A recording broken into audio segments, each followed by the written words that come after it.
Mi nombre es Mariana Reyes y con mis compañeros Kevin Suárez y Jorge, desde el grupo de patología, queremos empezar con esta charla que es de bases metodológicas.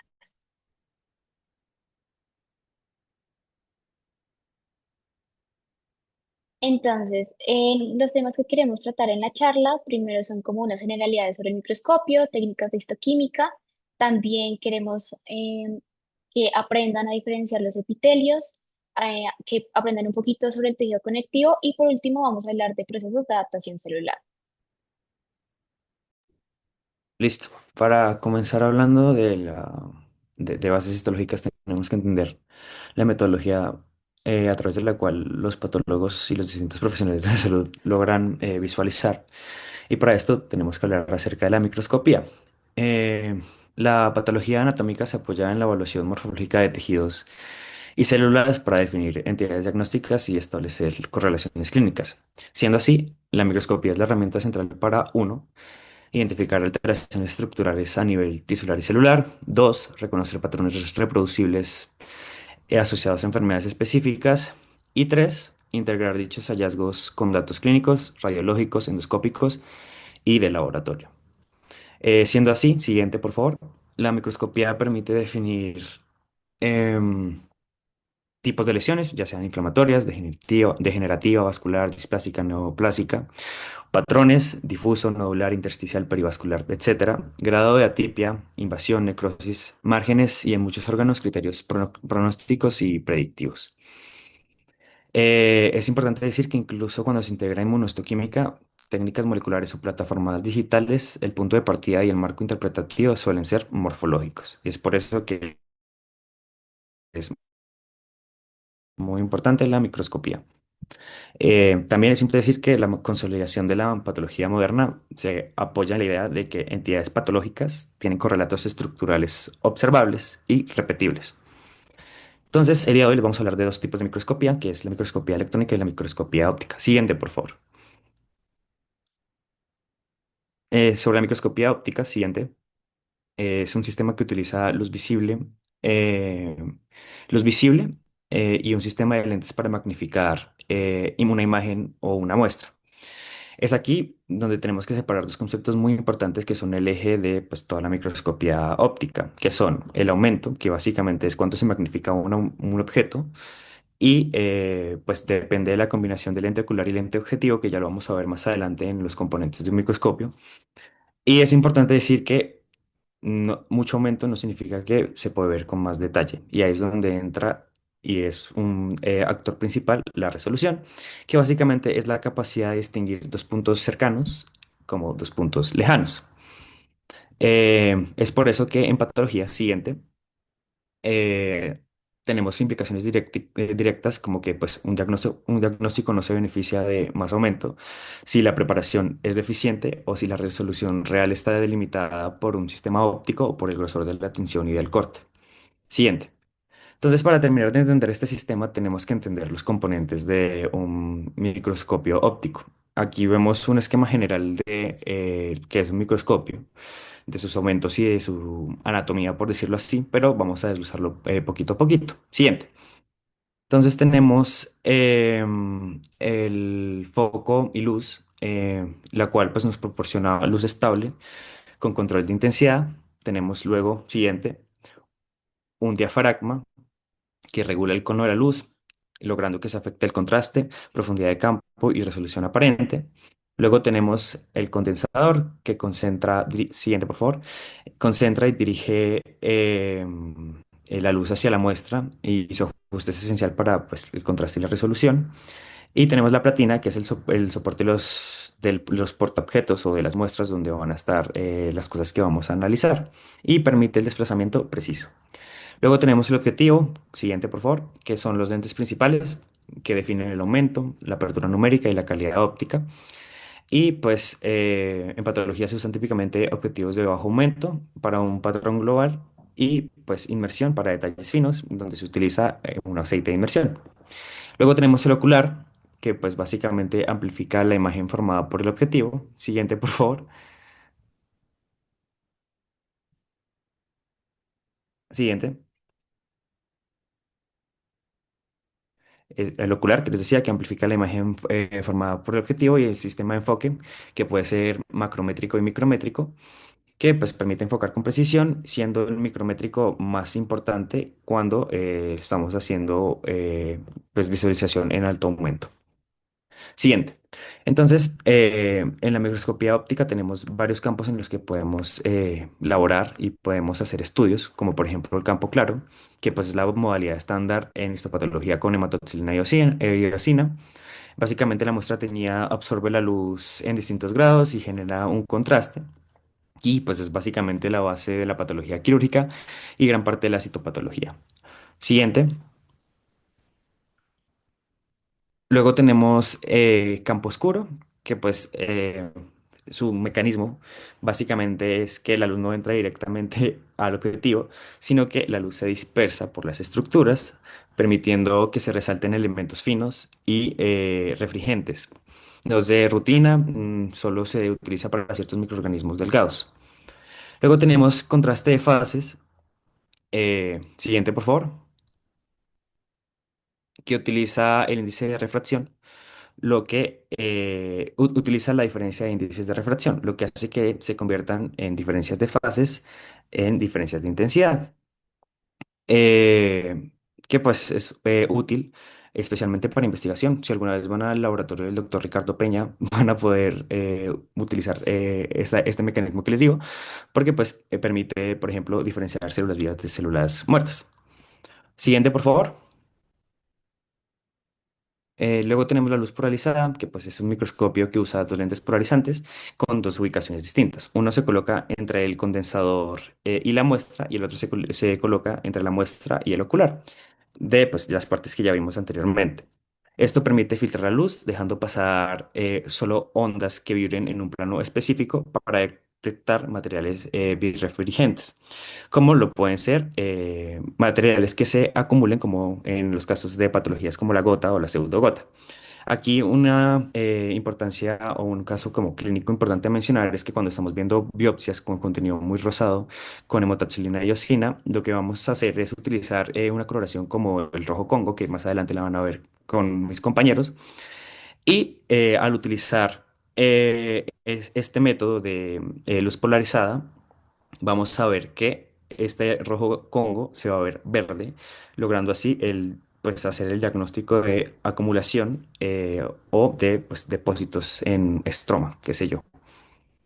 Y siguiente, por favor, tenemos la fluorescencia, que pues cuando lleguen a, bueno, supongo que veo que todas las personas que estamos acá ya pasaron por inmunología, pero es bastante mencionado en inmunología, que pues consiste en fluoros que emiten luz al ser excitados, y pues es importante en patología para nefropatología, como pues depósitos de inmunoglobulinas y complemento, y pues ya. Luego tenemos la microscopía electrónica, siguiente, que pues utiliza haz de electrones en lugar de luz, dado que pues, los electrones tienen una longitud de onda efectiva mucho menor que la luz visible. Se logra una resolución que puede llegar a ser superior a la de la microscopía anterior, permitiendo observar ultraestructuras celulares, es decir, ver cosas muy, muy, muy, muy, muy, muy pequeñas. Siguiente. Pues aquí les dejé una tabla de diferencias conceptuales entre las dos técnicas de microscopía. Pues de manera resumida, fuente de iluminación, vemos que la electrónica utiliza electrones, mientras que la óptica utiliza fotones, pues porque se utiliza la luz. El medio de operación es distinto, la electrónica utiliza vacío, mientras que la óptica utiliza aire, la preparación es diferente, utilizan fijadores diferentes, la información que nos ofrece cada una es diferente. Pues la electrónica nos da información de ultraestructura y la óptica nos da información acerca de arquitectura tisular y citología general. Y el campo de visión es muy, muy, muy, muy diferente porque, pues, aunque la electrónica nos da visión de ultraestructura, vamos a tener un campo de visualización mucho menor porque, pues, es mucho aumento. Y ya. Siguiente.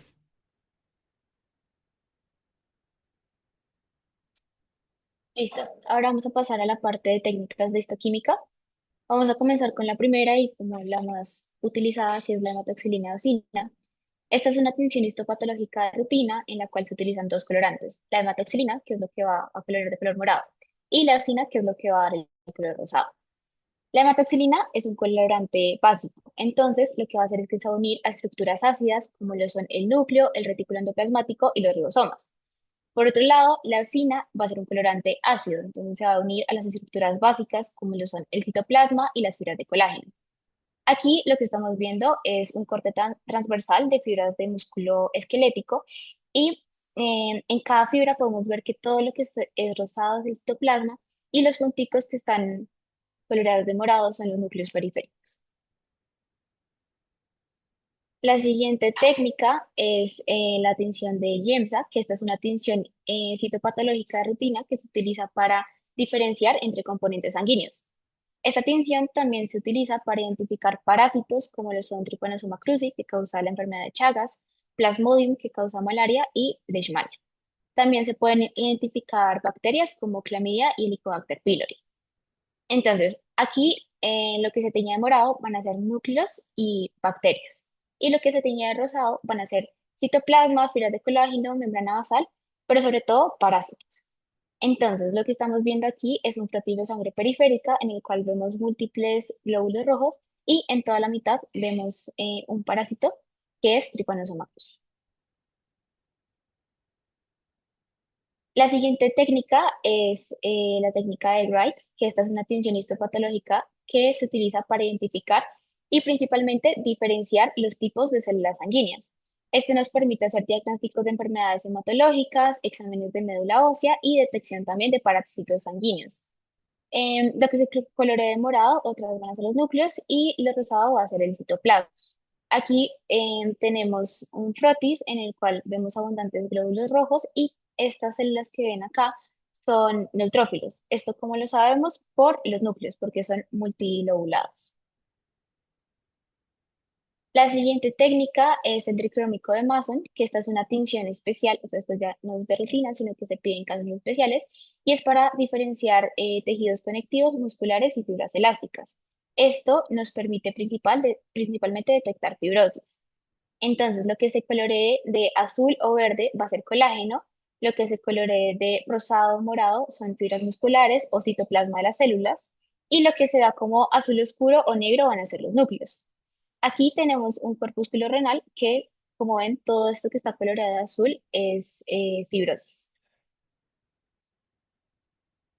La siguiente técnica es la de Paz. Esta es una tinción que tiene carbohidratos complejos, como los que hay en membranas basales, que son ricas en glucoproteínas y mucopolisacáridos, glicógeno, mucinas, las paredes de los hongos y, en general, material extracelular que tenga carbohidratos.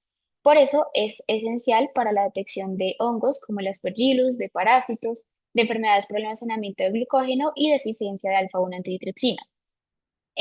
Estos carbohidratos se van a teñir de rosado. Entonces, aquí lo que estamos viendo es una glomerulonefritis membranosa en la cual hay depósitos de complejos inmunes en la membrana basal y glomerular y esto también atrae carbohidratos, por eso es que se ve como más rosadito, porque está trayendo la atención de paz. Y la última técnica, bueno, en realidad son dos, pero se usan para lo mismo, que es el oil red y el rojo sudán, que se utiliza para em, teñir los lípidos. Entonces aquí tenemos un corte de un hígado graso y el oil red va a teñir todos los lípidos de rojo, mientras que el rojo sudán va a teñir los lípidos de naranja.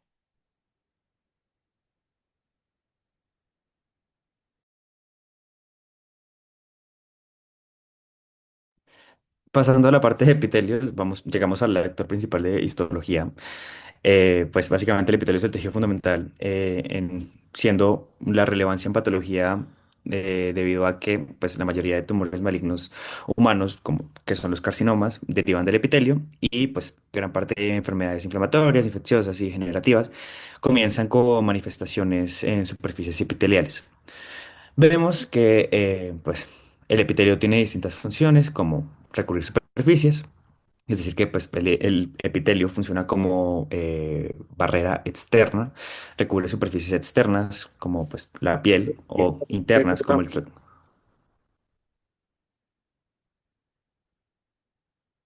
¿Una pregunta?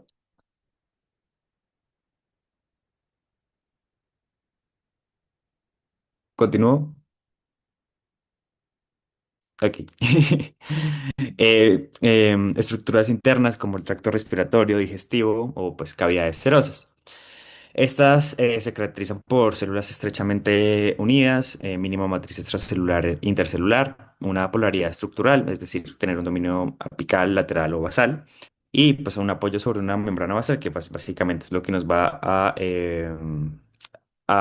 clasificar si es estratificado, pseudoestratificado o si es simple. ¿Listo?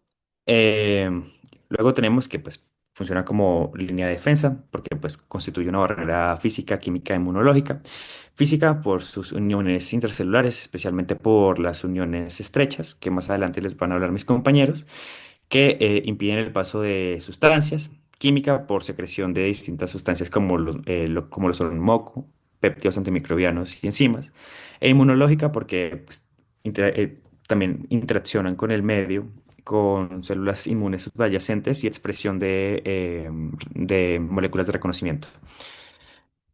También funciona como barrera selectiva, no es una barrera pasiva, debido a que tiene distintas funciones como la absorción, por ejemplo, en el intestino, secreción, como las glándulas, intercambio, como por ejemplo los alvéolos, filtración, como es el caso del riñón, o pues transporte activo y pasivo de solutos. Ya.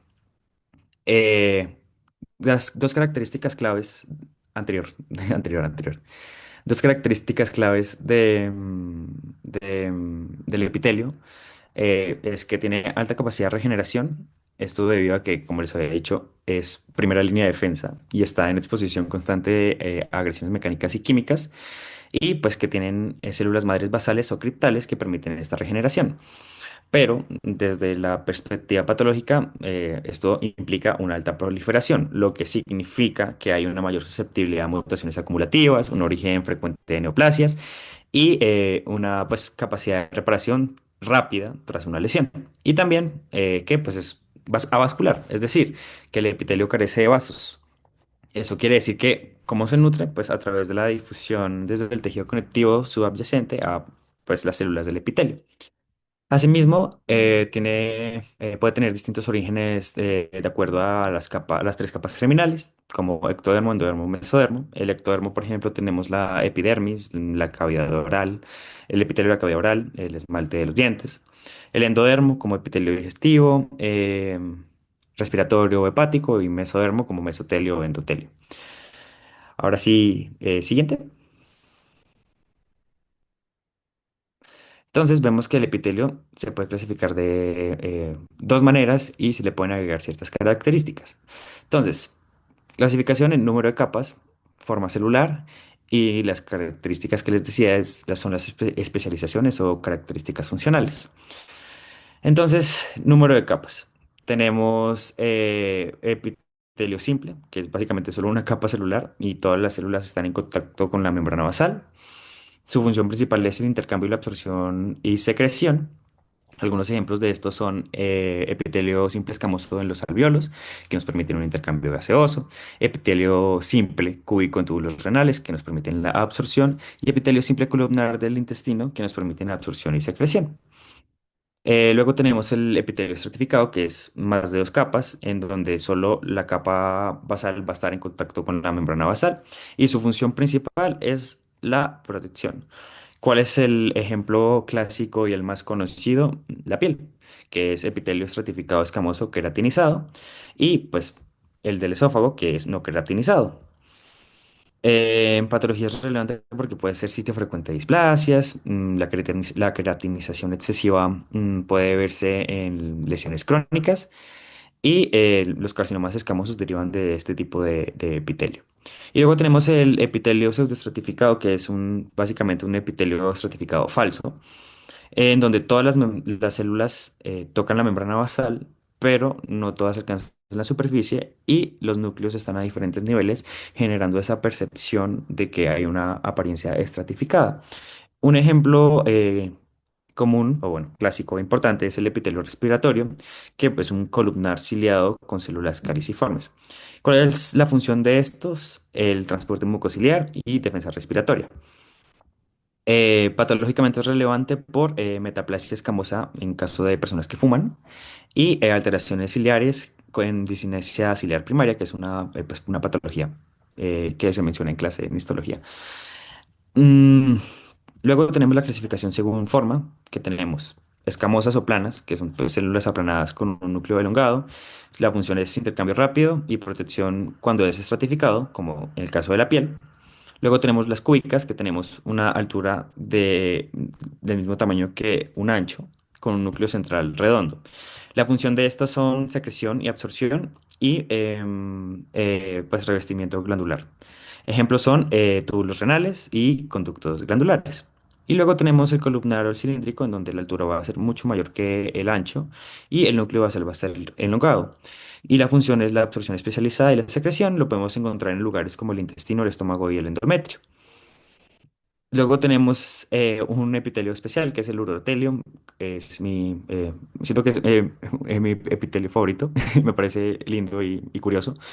Es estratificado, tiene células superficiales grandes que funcionan en forma de paraguas y posee capacidad de distensión. Esto en función a que puede adaptarse a cambios de volumen sin romperse y funciona como una barrera impermeable. Patología es relevante por presentaciones clínicas como carcinoma urotelial y cambios reactivos por inflamación crónica. Luego vamos a tener características especializadas, que son las que pues, les mencioné al inicio, que puede ser la queratinización, que es la presencia en alta cantidad de queratina en la capa superficial, que nos permite y nos ofrece una protección contra fricción y desecación. Y el ejemplo pues, clásico es la epidermis. Luego tenemos los cilios, que son prolongaciones móviles pues, del dominio apical. Y pues la función es el movimiento coordinado de moco y fluidos y básicamente protección contra microorganismos. Ejemplos donde los podemos encontrar, epitelio respiratorio, trompas uterinas. Luego tenemos las células de Glovet o caliciformes, que son mis glándulas, yo las considero como glándulas, son glándulas favoritas. Son células secretoras de mucina y pues la función es lubricación y protección pues, contra patógenos. Siguiente. Entonces acá podemos ver eh, algunos ejemplos. Tenemos el epitelio plano simple, un epitelio cúbico simple o un epitelio pseudoestratificado columnar. Todos en contacto con la membrana basal, siendo el pseudoestratificado el que está abajo a la derecha, el estratificado falso, con núcleos en distintos niveles, pero todos en contacto con la membrana basal. Siguiente, algunos ejemplos del epitelio plano simple son el endotelio, como en el caso de los vasos, pues en las arterias, o el mesotelio, que son superficies cerosas del abdomen. Siguiente. Luego tenemos pues, un epitelio cúbico simple, frecuente en ubicaciones como ovario, por ejemplo en la cápsula, arriba a la derecha, y ductos pancreáticos abajo a la derecha. Epitelio pseudoestratificado columnar lo encontramos en laringe y pues en tráquea. Siguiente.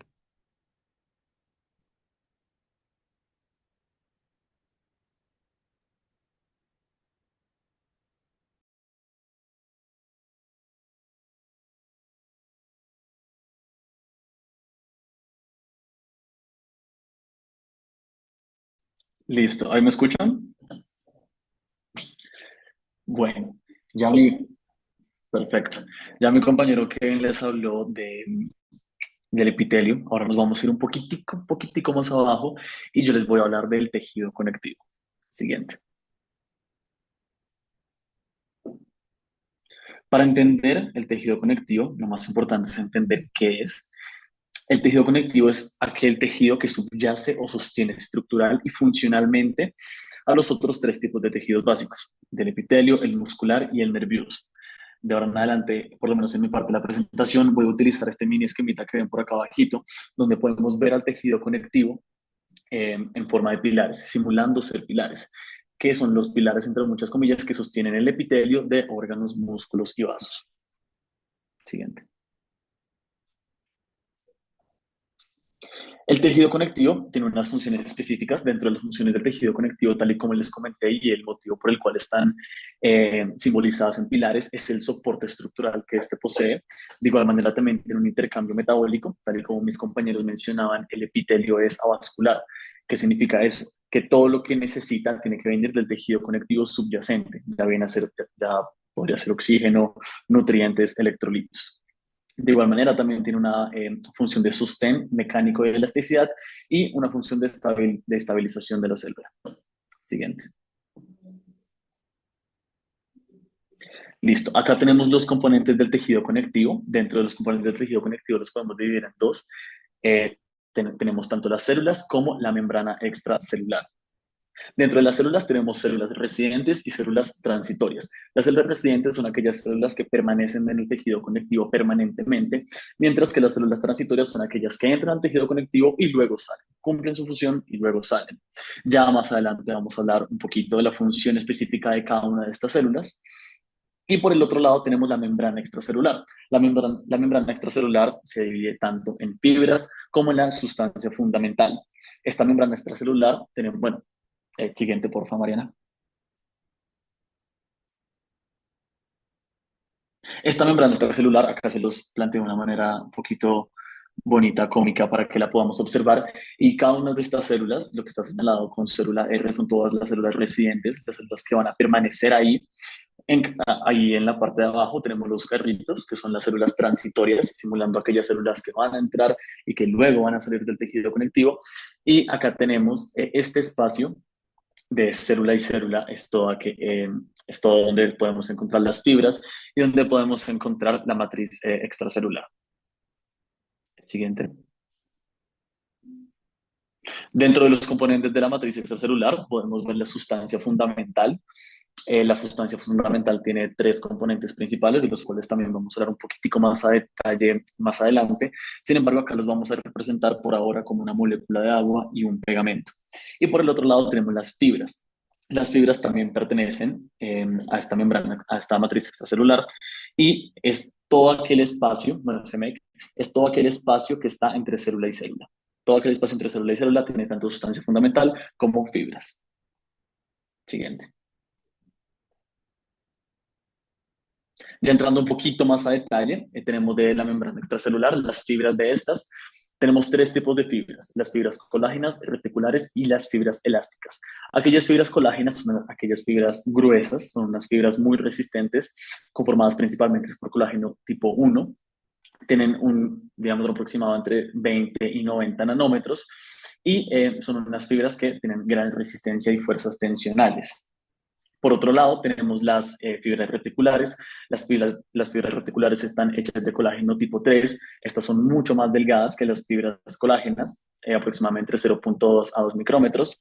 Y estas fibras las podemos encontrar, por ejemplo, en ganglios, en el vaso los podemos encontrar, y están recubiertas por glucoproteínas. El hecho de que estén recubiertas por glucoproteínas nos da a entender, bueno, o podemos intuir de que tendrían una paz positiva. Tal y como ya mencionó mis compañeros anteriormente, la paz mira la cantidad de carbohidratos y las glucoproteínas pues son un tipo de carbohidratos. Por eso es que normalmente utilizamos una tensión paz para observar las reticulares. Y por otro lado tenemos las elásticas. Las fibras elásticas son aquellas que se estiran y que vuelven a su forma. Tienen dos componentes principales, que son la elastina y la fibrina, y se encuentran, por ejemplo, en los pulmones, en los vasos. Hablando un poquito sobre estos componentes que tiene, la elastina es aquella sustancia, entre comillas, amorfa, que le permite tener esa capacidad elástica a estas fibras, mientras que la fibrilina es aquella proteína que es como el molde de la elastina. Entonces, lo que puede llegar a recubrir a la elastina y lo que permite que ésta no permanezca como siempre amorfa, entre ciertas comillas. Siguiente. Listo. Acá podemos ver los tipos de colágeno. En la tablita larga está bien resumido. Tenemos colágeno tipo 1, que se encuentra principalmente en los huesos. Tenemos colágeno tipo 2, que principalmente es el principal componente del cartílago. Tenemos colágeno tipo 3, que se encuentra en las fibras reticulares. Colágeno tipo 4, que encontramos en la membrana basal. Colágeno tipo 5, que modula las propiedades biomecánicas de las fibrillas de colágeno tipo 1. Y tenemos el colágeno tipo 6, que es el que fija el condrocito a la matriz cartilaginosa. Acá tenemos tanto su función como su ubicación. Siguiente. Listo, acá podemos observar los diferentes tipos de cartílago que tenemos.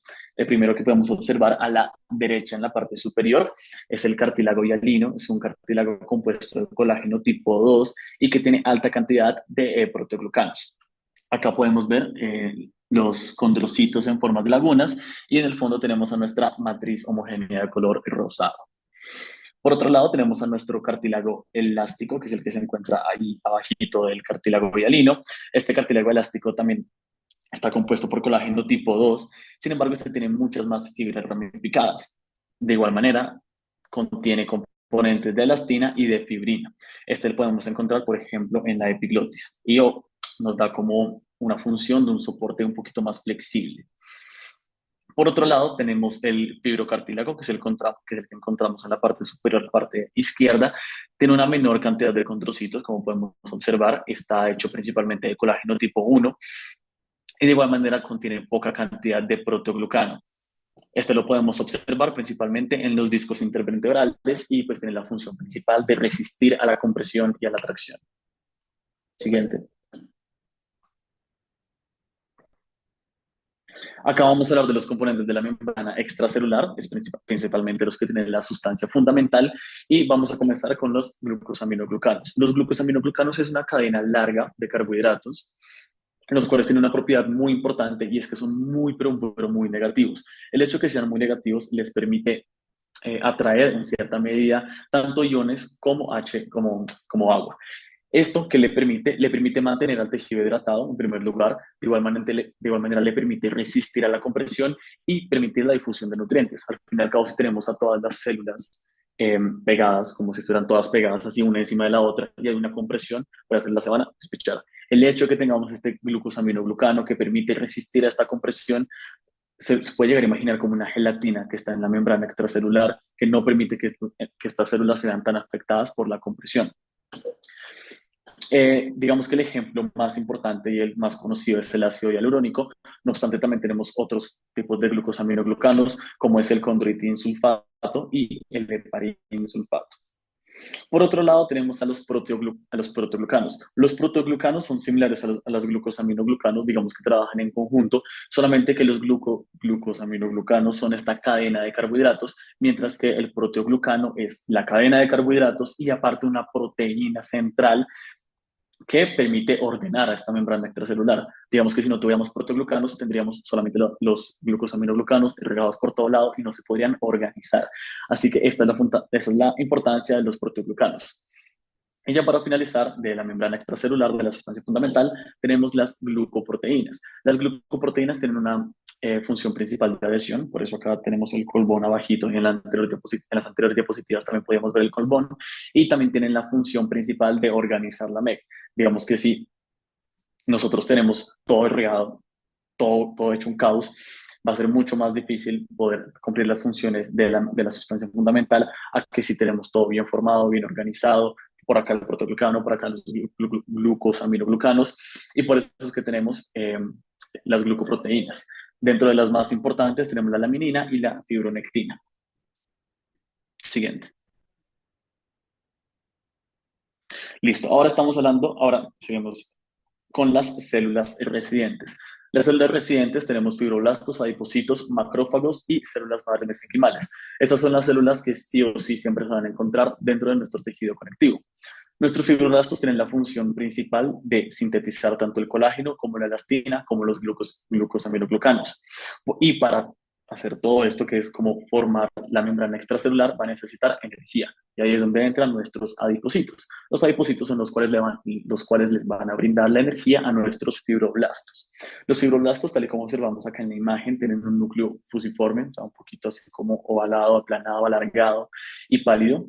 Mientras que nuestros adipocitos, los podemos ver también en la parte superior derecha, son células grandes, redondas, con un núcleo periférico aplanado y un citoplasma claro. Por otro lado, tenemos a nuestros macrófagos. Los macrófagos son las células inmunes que son residentes de nuestro tejido conectivo. Son las encargadas de generar la fagocitosis y la secreción de citoquinas. Por otro lado, tenemos las células madres mesenquimales. Las células madres mesenquimales son las cuales se pueden diferenciar tanto en fibroblastos como en adipocitos, dependiendo en la situación en la cual se encuentra en ese momento el tejido conectivo. Siguiente. Y acá podemos ver las células no residentes, no las células transitorias. Podemos observar tanto linfocitos como plasmocitos, que son, son la respuesta inmune adaptativa. Podemos observar también las imágenes de cada uno de estos. Por ejemplo, en los linfocitos podemos ver un núcleo redondo y oscuro con escaso citoplasma claro. Por otro lado, también tenemos los plasmocitos que se diferencian por tener un núcleo excéntrico. Y por otro lado, ya tenemos nuestro sistema inmune innato con los neutrófilos, eosinófilos, basófilos, monocitos y mastocitos, donde tenemos las características de sus núcleos. Por ejemplo, de los importantes tenemos neutrófilo con un núcleo muy multilobulado y con gránulos pequeños. De igual manera podemos encontrar acá en la parte derecha cada una de estas morfologías de los núcleos, que en la siguiente página también se ven como los más importantes. Si podemos seguir a la siguiente. Acá podemos, por ejemplo, la P de los plasmocitos del núcleo excéntrico que les estaba contando. También tenemos la L, que es de nuestros linfocitos con nuestro núcleo redondo. También tenemos los macrófagos, que están principalmente diferenciados por tener un núcleo irregular y con un citoplasma un poco amplio. Y tenemos nuestros eosinófilos, ahí en la parte superior, en la parte izquierda, que tienen un núcleo bilobulado. Siguiente. Listo. Y ahora tenemos la clasificación del tejido conectivo. El tejido conectivo se puede diferenciar en embrionario y en el de adulto, entre comillas. En el de adulto lo podemos distinguir entre tejido laxo y tejido denso, y el denso lo podemos diferenciar entre regular e irregular. Y nuestro tejido embrionario lo podemos, digamos que es principalmente el tejido conectivo mucoso. Siguiente. El tejido conectivo mucoso, el que vemos acá en la imagen, contiene pocos componentes celulares y fibrilares. De igual manera, tiene una matriz muy rica en hialuranato y una textura gelatinosa. También tiene pocas fibras de colágeno y la función principal es la protección contra la presión. Digamos que en la foto podemos ver esta gelatina de Wharton, que es como se le conoce principalmente a este tejido conectivo, y en la parte central pues estaríamos teniendo nuestra arteria umbilical. Entonces digamos que la principal función de este tejido conectivo es la protección de la arteria umbilical. Siguiente. Para hablar del tejido conectivo, tanto laxo como denso, es importante que tengamos dos conceptos claros y es la diferenciación entre el laxo y el denso, y este le podemos hacer mediante los componentes que poseen. Cuando hablamos de un tejido conectivo laxo, estamos hablando de un tejido conectivo con alta cantidad de células y con una baja cantidad de fibras. Estas fibras que tiene suelen ser delgadas y muy escasas. Siguiente. Y como les estaba comentando, por otro lado tenemos el denso, tanto regular como irregular. El hecho de que sea denso y regular significa que contiene en primer lugar poca cantidad de células y alta cantidad de fibras, las cuales están ordenadas de cierta manera específica para poder recibir la presión, entre ciertas comillas, de una sola dirección. Por otro lado, tenemos el denso irregular, que también tiene una baja cantidad de células y una alta cantidad de fibras, solamente que de manera un poco más desorganizada. Esto le permite recibir y resistir la fuerza de muchas direcciones y no solamente de una en concreto. Siguiente.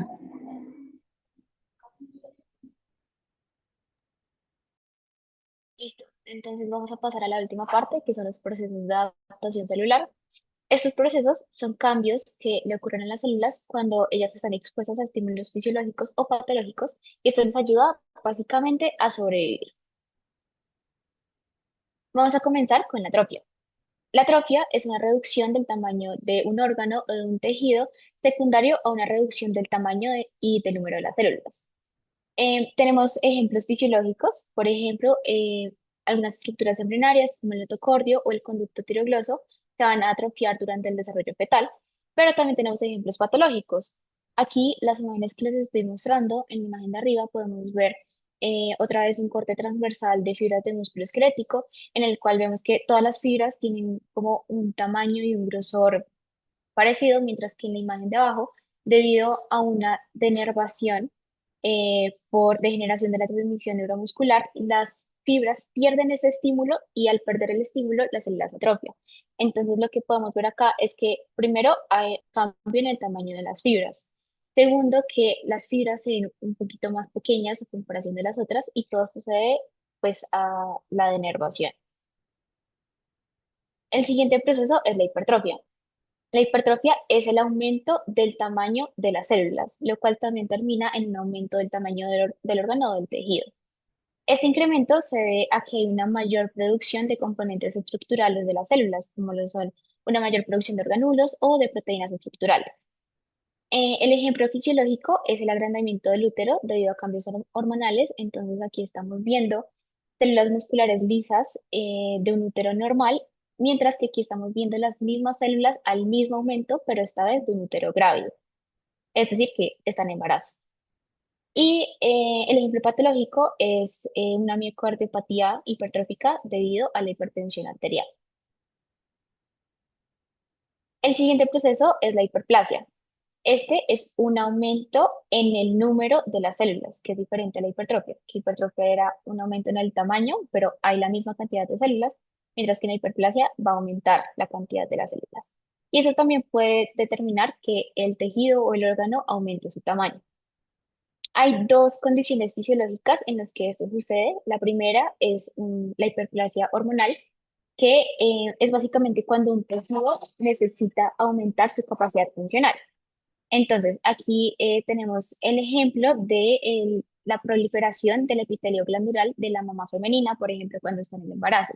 Entonces, esta sería como la glándula normal cuando la mujer no está en embarazo y aquí se pueden dar cuenta que hay un aumento en el número de glándulas, es decir, un aumento en el número de las células. La segunda condición fisiológica en la que esto sucede es la hiperplasia compensadora, que el ejemplo más claro es cuando hay donación hepática, que la persona donante da una parte del lóbulo hepático y luego este mismo comienza a generar más células hasta que vuelve a tener como todo el tejido que perdió. Por otro lado, tenemos un ejemplo patológico que es la hiperplasia endometrial. Esto sucede cuando durante el ciclo menstrual el influjo de hormonas ováricas y hipofiseras se mantiene constante y no hay progesterona o una hormona contrarreguladora que disminuya como el nivel de los estrógenos. Esto hace que haya un estímulo continuo a a la célula y por eso se crea la hiperplasia. El siguiente ejemplo, el siguiente proceso es la metaplasia. Aquí es muy importante saber que este es un cambio reversible. Entonces, ¿qué pasa? Nosotros tenemos un estímulo y si este estímulo es muy agresivo con las células, lo que va a pasar es que una célula que originalmente es madura y que está bien diferenciada va a cambiar y se va a reemplazar por otra célula que también está madura y que es bien diferenciada. Esto básicamente es que en el tejido esas células madres van a ir por otra vía completamente diferente de diferenciación. El ejemplo fisiológico es la ectopía cervical, que es básicamente que en las mujeres durante, pues debido al influjo hormonal del ciclo menstrual, las células escamosas del ectocervix son reemplazadas por células columnares en el endocervix y pues esto es completamente normal. Y aquí el ejemplo patológico, que es el que ya había mencionado Kevin adelante, es la metaplasia escamosa de los bronquios debido al tabaquismo. Aquí lo que pasa es que hay una respuesta a esa irritación crónica, que es básicamente fumar. Entonces, el epitelio cilíndrico normal va a cambiar a un epitelio escamoso estratificado. ¿Para qué? Para responder a esa irritación constante que está sufriendo. Y el último proceso es la displasia. La displasia,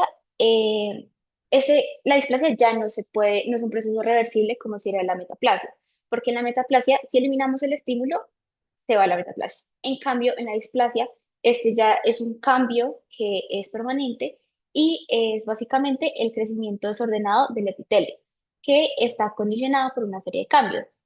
El primero es el aumento de las figuras mitóticas. Usualmente la mitosis debería darse cerca a la membrana basal, pero como podemos ver acá, hay varios ejemplos de mitosis que están más hacia la superficie.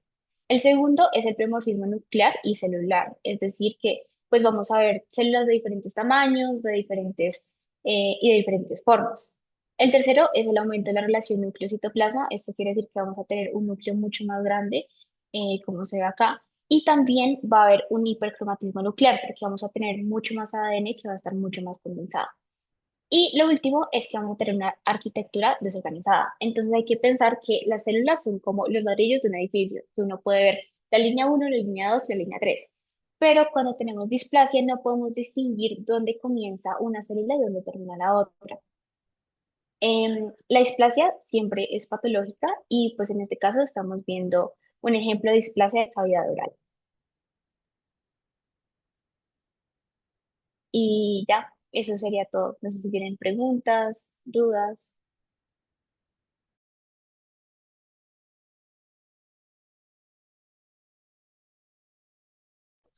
Ningún